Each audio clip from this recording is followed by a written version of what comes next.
Tonight we're going to have a very simple dinner.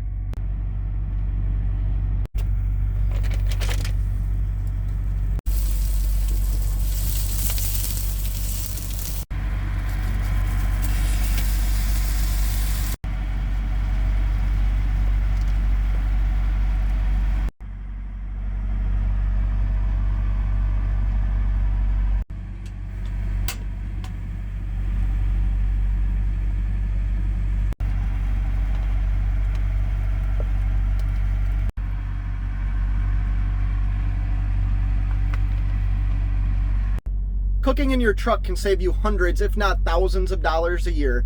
This meal costs $4.52 to make. There is enough for 2 meals, so if you divide $4.52 by 2, you get $2.26 in my meal costs for dinner tonight.